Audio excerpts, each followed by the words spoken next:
রমাদান এটা এমন এক বরকতের মাস যে মাসে আমরা নিজেদের নাফসের উপর নিয়ন্ত্রণ প্রতিষ্ঠা করি। সারা বছর নাফস আমাদেরকে নিয়ন্ত্রণ করে, আর রমাদানে আমরা নাফসকে নিয়ন্ত্রণ করি। কথা বুঝতেছেন? সারা বছর নাফস আমাদেরকে নিয়ন্ত্রণ করে। এই যে এখন আমার খেতে মনে চাইলে যে খেজুর রাখ, আমি খেজুর খেতে পারবো, নাটস আছে, বাদাম খাইতে পারি। খাইতে মন চাইলে পানি, আমার রুহুটা চায়, আমার নাফসটা খেতে চায়, আমি খেতে পারি, পান করতে পারি। আমার প্রবৃত্তি খেতে চায়, কিন্তু প্রবৃত্তির কথা আমরা শুনি, কথা কয় না। রমজানে খেতে মন চাইলে আমরা খাই, তৃষ্ণায় গলা ফেটে যায়, গলার ছাতি ফেটে যায়, কিন্তু এক ঢোক পানি কি আমরা গিলি না।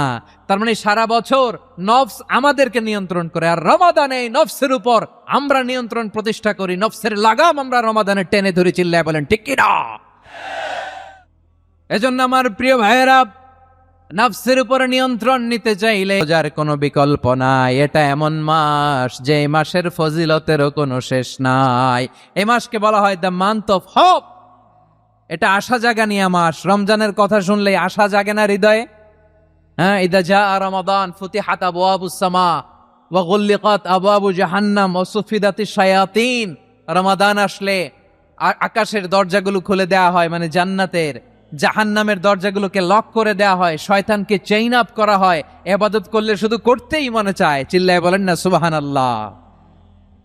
রমজানে ইবাদতে যেই মজা পাওয়া যায়, সারা বছর অন্য কোনো মাসে এই মজা আপনি পান? কারণ রমজানে ইবাদত করলে সওয়াবও বেশি, ইবাদতের একটা পরিবেশ থাকে, ঠিক কিনা বলেন? অন্য মাসে ইবাদত করলে এর সওয়াব পাওয়া যায় গাণিতিক হারে, রমজানে ইবাদত করলে সওয়াব বাড়তে থাকে জ্যামিতিক হারে। কিভাবে জ্যামিতিক হারে বাড়ে দেখেন, রমাদানে একটা নফল করলে ফরজের সমান সওয়াব, একটা ফরজ করলে 70 থেকে 700 গুণ সওয়াব, রমজানে ওমরা করলে হজের সমান সওয়াব। দ্য মান্থ অফ হোপ, আশা জাগানিয়া মাস। এই মাস আমাদেরকে হোপফুল করে, আশাবাদী করে। রমাদান যেমনি দ্য মান্থ অফ হোপ, আশা জাগানিয়া মাস, এট দ্য সেম টাইম এই রমাদান হচ্ছে মান্থ অফ ওয়ার্নিং, একটা ওয়ার্নিং এর মাস। নবী যেমনি আশা জাগাইছে, আবার ওয়ার্নিং দিয়েও গেছে, খবরদার। ওয়ার্নিংটা কেমন? আল্লাহর হাবিব সাল্লাল্লাহু আলাইহি ওয়াসাল্লাম মসজিদে নববীর ভেতরে, হঠাৎ তিনি মসজিদে নববীর মিম্বারে পা রেখে বললেন আমিন। দ্বিতীয় ধাপে পা রেখে বললেন আমিন, তৃতীয় ধাপে পা রেখে বললেন আমিন। সাহাবারা অবাক হয়ে বললেন ইয়া রাসূলুল্লাহ, ইয়া হাবিবাল্লাহ, 3 বার শুধু আমিন আমিন পড়লেন, কেন পড়লেন আমরা কিছু জানি না, আমাদেরকে জানিয়ে দেন কেন আপনি 3 বার আমিন বললেন। রাহমাতাল লিল আলামিন আল্লাহর হাবিব বললেন, ও আমার প্রাণের সাহাবীরা, আমি যখন মসজিদে নববীর মিম্বারের প্রথম ধাপে পা রেখেছি, সাইয়েদনা জিবরিল এসে আমাকে বলেছে, ও নবী, আপনার নাম শুনে যে ব্যক্তি আপনার উপর দুরূদ পড়ে না তার ধ্বংস আপনি বলেন আমি বলেছি আমিন। দ্বিতীয় ধাপে পা রাখার পর সাইয়েদনা জিবরিল বললেন, ইয়া রাসূলুল্লাহ, মাতা পিতাকে বার্ধক্য অবস্থায় পেয়ে তাদের সেবা করে, তাদের সাথে সদাচরণ করে যে সন্তান জান্নাত কামাতে পারলো না, তার জন্য ধ্বংস আপনি বলেন আমিন। আমি বলেছি আমিন। আবার মিম্বারের তৃতীয় ধাপে ঠিক যখনই আমি পা রাখলাম, সাইয়েদনা জিবরাইল বললেন, নবী, রমজান মাস পাওয়ার পরে এই মাসে ইবাদত করে যে ব্যক্তি নিজের গুনাহ মাফ করাতে পারলো না, তার জন্য ধ্বংস আপনি আওয়াজ করে পড়েন আমিন। কত বড় ধমক, কত বড় ওয়ার্নিং দেখছেন! যে রমাদান পেয়েছে, কিন্তু রমাদানের ইবাদত করার মধ্য দিয়ে সে নিজেকে জাহান্নাম থেকে মুক্ত বানাতে পারলো না, তার উপর আল্লাহ লানত, তার জন্য ধ্বংস।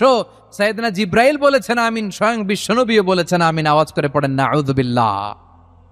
তাহলে রমজান আসবে আর আমরা নিজেদেরকে জাহান্নামীদের লিস্ট থেকে নাম কাটিয়ে জান্নাতীদের লিস্টে উঠাতে পারবো না। এর চেয়ে বড় হতভাগা কি আর কেউ থাকতে পারে? আওয়াজ করে বলেন। তাহলে রমাদানের এই রহমত, বরকত, মাগফিরাত, ফজিলত আমাদের কামাই করার দরকার আছে না নাই? আমার প্রিয় ভাইয়েরা, আপনি পৃথিবীতে যত ইবাদত করেন সব ইবাদতের সওয়াব নির্ধারিত, এটা পাবেন বা ওইটা পাবেন, এই সওয়াব জান্নাতে এই বাড়ি ওই বাড়ি। শুধু সিয়ামের সওয়াবটা অনির্ধারিত। কুল্লু আমালি ইবনে আদম ইউদাফ আল হাসানাতু আশরু আমসালিহা ইলা 700 দি'ফিন ইল্লা সাওম। সব নেক আমলের সওয়াব বাড়তে বাড়তে 700 গুণ, কিন্তু রোজা ছাড়া। রোজার সওয়াব কি হবে? বান্দা খালি রোজা রাখে, ফেরেশতারা কিছু লিখতে পারে না আমল নামায়, কারণ আল্লাহ বলে এটা কিছু লিখিস না, কারণ আসসাউমুলি, এই রোজা রাখছে আমার জন্য, ওয়া আনা আজজি বিহি, এই রোজার সওয়াব, প্রতিদান, অ্যাওয়ার্ড এটা কিয়ামতের দিন আমি আল্লাহ নিজ হাতে দেব, নিজ হাতে দেব। আরেক বর্ণনায় এসেছে ওয়ানা উজজাবি, আমি আল্লাহ নিজেই হয়ে যাব রোজার প্রতিদান। সুবহানাল্লাহ পড়েন। আবার আল্লাহর হাবিব বলেন ইন্না ফিল জান্নাতি সামানিয়াতু আবওয়াব, জান্নাতের দরজা মোট 8টা, ফিহা বাবুন ইউসাম্মা আর-রায়্যান, 8টা দরজার মধ্যে স্পেশাল একটা দরজা আছে, ওই দরজাটার নাম হলো আর-রায়্যান। রায়্যান দরজা, লা ইয়াদখুলুহু ইল্লা সাইমুন, রোজাদাররা ছাড়া কেউ ওই রায়্যান দরজা দিয়ে জান্নাতে ঢুকতে পারবে না, শুধু রোজাদারদের জন্য ওই দরজাটা খোলা থাকবে। দরজাটার নাম আর-রায়্যান। আর-রায়্যান শব্দটা কেমন লাগে? ভালো লাগে। অনাগত সন্তান যদি কারো আসে, ছেলে সন্তান, নাম রেখে দিয়েন আর-রায়্যান। পারবেন?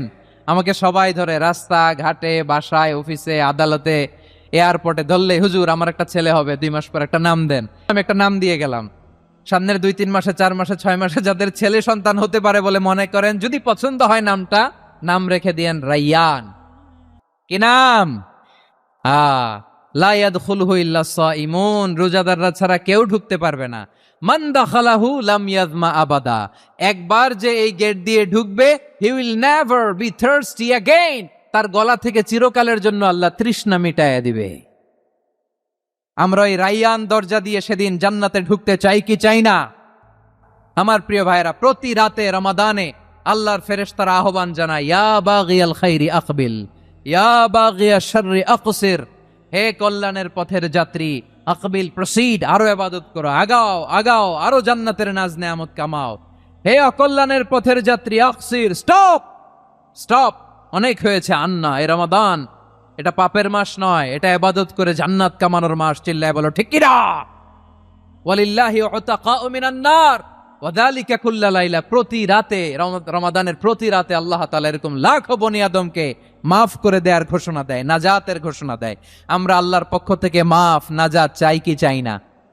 আমরা যদি নাজাত পেয়ে যাই আর কিছু চাই? কথা বলে না। আমাদের নাজাত লাগবে, আওয়াজ করে বলেন তো কি লাগবে?